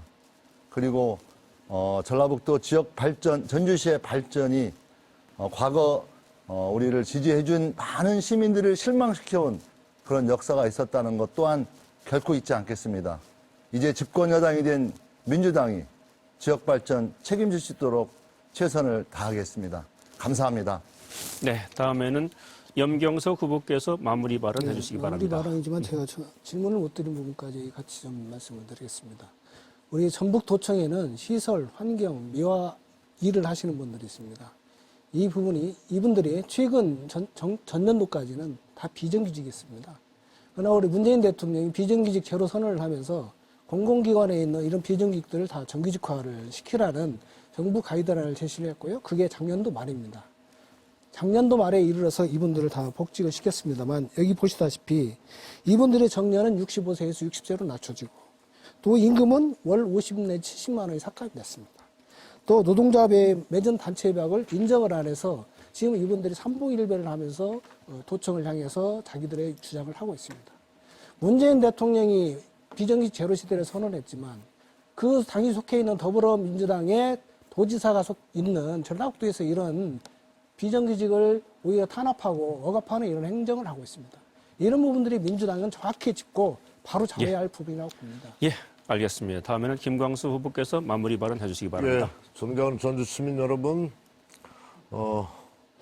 고양이에게 생선을 맡길 수는 없습니다.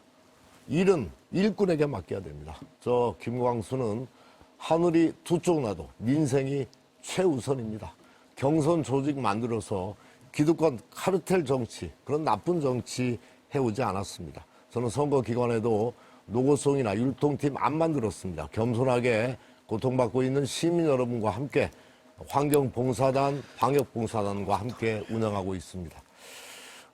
마치 문재인 대통령의 지지율에 편승해서 벌써 당선된 것처럼 오만 떨지 않습니다. 낮은 자세로 시민 여러분과 함께 하려고 생각하고 있습니다. 시민 여러분, 누가 진정으로 우리 지역을 위해서 국가의 미래를 위해서 일할 사람인지 판단해 주십시오. 일 잘하는 사람이 누구인지 비교해 주시기를 간곡하게 호소드립니다. 일 잘하는 김광수, 기호 9번입니다. 감사합니다. 네, 제21대 국회의원 선거 전주시 갑선거구 후보자 토론회 장시간 진행됐는데요. 전주시와 전북 발전에 꼭 필요한 사람을 선택하는 데 많은 도움이 됐으면 좋겠습니다. 오늘 토론 방송은 중앙선거방송 토론위원회 홈페이지와 유튜브, 네이버 TV에서 다시 볼 수가 있습니다. 또 KBS 홈페이지와 페이스북 그리고 유튜브의 KBS 뉴스 전북에서도 볼 수가 있습니다. 이것으로 전주시 완산구 선거방송 토론위원회 주관으로 진행된 제21대 국회의원 선거 전주시 갑선거구 후보자 토론을 모두 마치겠습니다. 이어서 전주시 완산구 선거방송 토론위원회가 주관하는 제21대 국회의원 선거 전주시 갑선거구의 후보자 합동 방송 연설을 전해드리겠습니다. 시청해주신 여러분 감사합니다.